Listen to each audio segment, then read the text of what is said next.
একদিনের কথা, মিনি জঙ্গলে ঘুরতে যায়। তখন সে একটি বড় আপেল গাছ দেখতে পায়। বাহ, এত বড় আপেল গাছ! আপেল গাছে দেখেছ বড় বড় আপেল ধরেছে। আপেলগুলো দেখে আমার জিভে জল এসে গেল। এটা ভেবে আপেল গাছ থেকে আপেল পেড়ে খেতে থাকে। আর তখন রাগান্বিত ভাবে একটি রাক্ষস তার কাছে চলে আসে।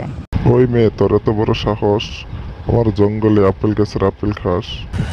একই রাক্ষস কাকু, জঙ্গল তো সবার, তাহলে আমি আপেল খেয়েছি, সমস্যা কি? এটা শুনে রাক্ষস অনেক রেগে যায়। তাকে বলে, এই কথা বলার তোকে কে সাহস দিয়েছে? রাক্ষসের উপরে কথা।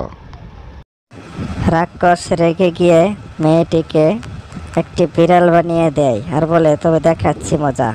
এবার তোকে কে মানুষ বানাবে? এইদিকে মেয়েটি বিড়াল হয়ে এক সাধুর কাছে যায়। সাধুর কাছে গিয়ে সম্পূর্ণ বিস্তারিতগুলো খুলে বলে সাধু তাকে আবার মেয়ে বানিয়ে ফেলে তাকে বলে, চলো আমরা রাক্ষসের কাছে যাই।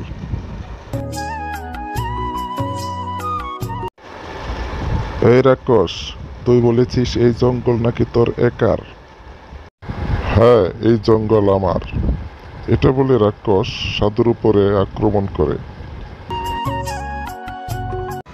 হ্যাঁ, চেষ্টা ভালো ছিল এটা কিছু করার, কিন্তু করতে পারোনি। তো এবার তুমি বুঝে নাও।